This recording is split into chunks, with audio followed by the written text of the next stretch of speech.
Sunday, Retro Sunday.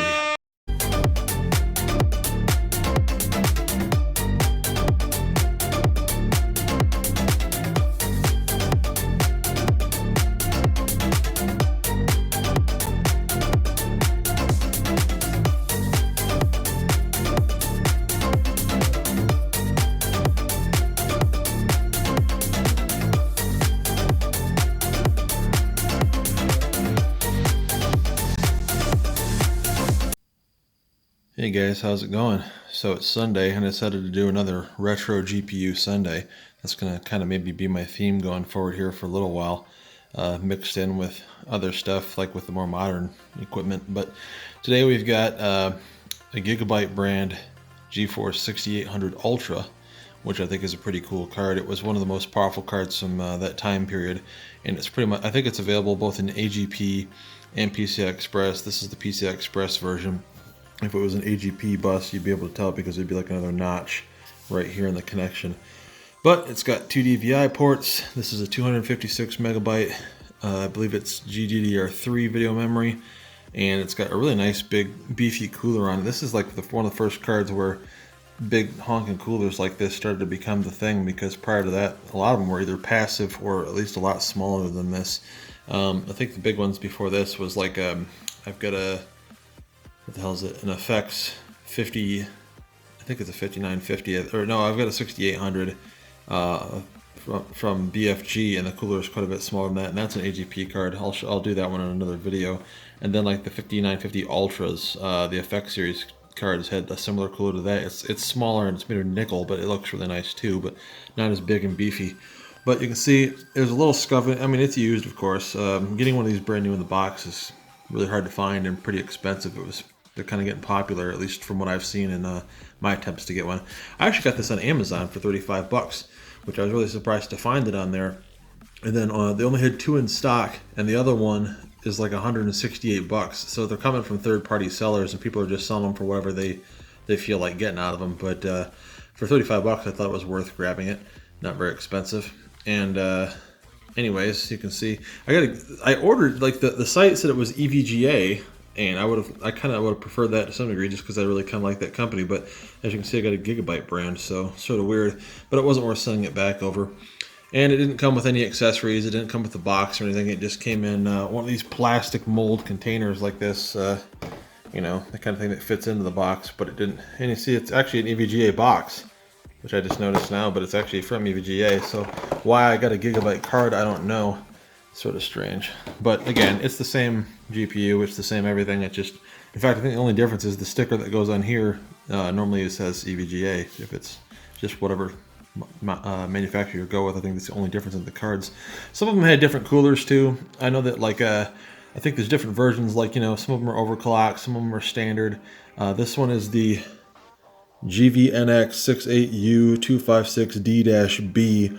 And I think there's a couple other versions, some which had like a plainer looking cooler. I know I've seen one that's like a copperish color, like there's no graphic on it or anything like that. And so like there's a little scratch in it, and then there's like a little bend in that fin back there. I might take a little tiny screwdriver and see if I can pry that out and make it look better, but it doesn't look bad. I don't know if I want to mess with it and risk damaging it. And then you got like a little heatsink on here for the VRMs. I think that's, like, again, one of the first cards I've seen in this era where they started doing that. So that's kind of cool. And it takes one 6-pin PCI Express power connection. The AGP versions of these cards used, they didn't have PCI Express power, so they had those 4-pin Molex connectors. And so I think the Ultra version used 2 of those, versus you only need one 6-pin on this. So that's kind of a difference. 2 DVI ports, and then you got the back plate on here where you've got all your various screws and so forth for connecting your heatsink. But what I'm going to do is I'm going to take this thing apart and just see if it needs any cleaning. Probably hit the fan with some compressed air. Got my selection of stuff here, my compressed air and some isopropyl alcohol to clean off the GPU, some Q-tips. I've got an extra box of those over there too in case I run out. A couple little screwdrivers and paper towels for wiping her down in case it needs it. But I guess I'll go ahead and kind of start taking this thing apart a little bit, where we can kind of inspect each component individually. So I'll be right back. So just by removing the screws from the bottom, the fan shroud comes off. The actual heatsink obviously is still attached here, as you can see. This thing's pretty dirty. This is the this kind of extra heatsink material that wraps around and covers the memory modules. Has all the little thermal pads on it, except for one stayed stuck on here, but it's pretty gummed up. And then the internals of the fan are pretty dirty. And then this is still quite dirty itself. The screws look a little bit discolored and maybe a little even corroded somewhat, which is kind of, I wonder why there'd be corrosion unless something got in here at some point. And yeah, maybe the card doesn't even work. I don't know. I should probably test it really and see if, you know, if it doesn't work, maybe I can send it back and get my money back from Amazon. It was fulfilled through Amazon, so they'd probably would return it. But yeah, you just take all these screws off down here, all the big screw points you can see there, and that fan shroud comes right off. And then remove the heatsink. Obviously, you just take out the 4 screws around that, and that should come right off. I'm going to do that and reapply the thermal grease after I clean everything, because I'm sure whatever's on there is probably what originally came with the card, and it's probably I believe these cards came out until like 2004, so pretty old. You know, the video BIOS date was 2004 anyway. I'm not 100% sure of the original manufacturer year, but if that's what year the video BIOS was made available, then that should be roughly when the card came out. Maybe 2005 it was actually launched. I found a link to the video BIOS where you can download it. So like if something happened, your card got corrupted, you can re-download the BIOS to it and flash it using NV Flash. So I'll put a link to that in the low bar. But I'll be right back. I'm going to go ahead and kind of hit this with some compressed air and clean some of this off, get this heatsink off there, put some thermal grease on here and whatnot. We're going to get this thing cleaned up. So I'll be back in a minute.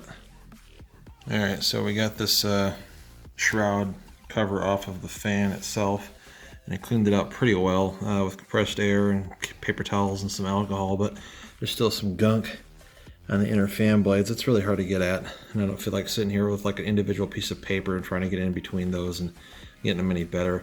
If I had something better to clean with, maybe I could think of something else to use eventually. Maybe get in there with a little screwdriver and scrape at it or something, but I'm not that motivated today, so that's as good as I'm going to get it for cleaning it. It doesn't look too bad. Like I say, it's a lot better than it was. And this is the bottom plate that held this in place. I got that pretty well cleaned out. That's the nice full copper heat sink. They started using bigger copper blocks like that around this time period, which I think is cool. Got that pretty well cleaned off. Got all the crud off there. The GPU's looking nice and clean and shiny. And I guess next up I'm going to put some thermal grease on there and get everything kind of put back together. I just got, it's kind of a cheaper brand. I think it's called StarTech or something. Doesn't even say anything. Like I say, this is this stuff right here. I think it's called StarTech. It doesn't say on it. Like there's like a plastic wrap on it that you take off. I think it's from some company like that. But it's got I think it's got some silver compound in it, kind of like Arctic Silver does. It does a good job. I've been using it on my 2080 Ti's, and it seems like that does pretty well. Temps on those have been really good. I may try Arctic Silver next time though. This stuff I can buy locally, and so I've been too lazy to order anything from anywhere else. They're too cheap, I guess. This is a few bucks per. These are like $4 or $5 a piece, and they last me a while. I'll buy 4 of them at a time or something, and I don't run out that way for a bit. But as you can see, everything is ready to be put back together pretty much. So I'm gonna go ahead and do that, and we'll close things out here. So give me 1 minute. So in my infinite wisdom, I decided that I'm gonna go ahead and break out my old Dremel tool, which I haven't used in a long time and has been sitting in my closet. And I'm going to see if I can polish up some of the edges around these for the fun of it, just because they're kind of discolored and getting a little bit older. Maybe I can polish up the tops of the screws a little bit and get some of the gunk off there. I've just got like a soft buffing head on there. I don't want to get crazy and grind metal or send shards of shit all over the place in here, but that's what I'm going to go ahead and do here and see if I can polish some of this shit up. I don't think I'm going to be able to record and do this at the same time, but you can see. Get a pretty good level of RPMs out of it. It goes up to 35,000 RPMs if you're so inclined. I've had this thing for a long time. My folks got it for me for a Christmas present many years ago when I first started to get into like doing this kind of work. Somebody's revving their engine outside.